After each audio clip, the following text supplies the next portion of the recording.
আসসালামু আলাইকুম বন্ধুরা, কেমন আছেন সবাই? আশা করি ভালো আছেন। তো আজকে আমরা শিখব ভগ্ন অংশ থেকে কিভাবে আমরা দশমিক পদ্ধতিতে শর্টকাট ভাবে যেতে পারি।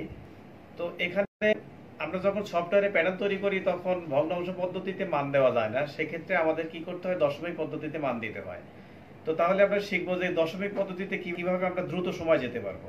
সাপোজ ধরেন এখানে আছে 1/8, অর্থাৎ 1/8। তো এই 1/8 সমান দশমিক পদ্ধতিতে কত হবে?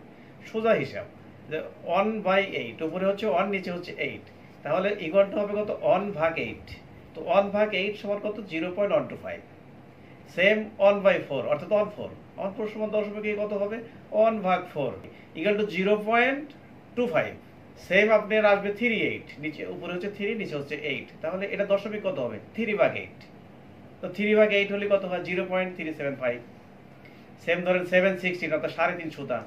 তো 3.5 সুতা মানে কি? উপরে 7, নিচে 16 বা 16, তাহলে 7/16 ইকুয়াল টু 0.43।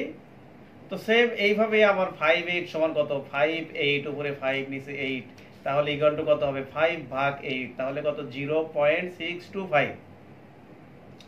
তো অনুরূপ আমরা বলতে পারি 3/4 সমান কত? 3, নিচে 4, তাহলে 3/4। হ্যাঁ, তাহলে 3/4 ইকুয়াল টু 0.750, আচ্ছা 3/4। সেম আমরা আসি 7/8 সমান কত হবে? তাহলে 7/8 ইকুয়াল টু কত? 0.875। বের করে আমরা দ্রুত সময় বের করতে পারবো। অনেক সময় আমরা প্রশ্ন করে থাকি যে 7/8 সমান মান কত হবে, 7/8 বা 7/16 সমান কত হবে। জাস্ট আমরা উপরেরটাকে নিচেটাতে ভাগ দিয়ে দেবো। আশা করি বুঝতে পেরেছেন।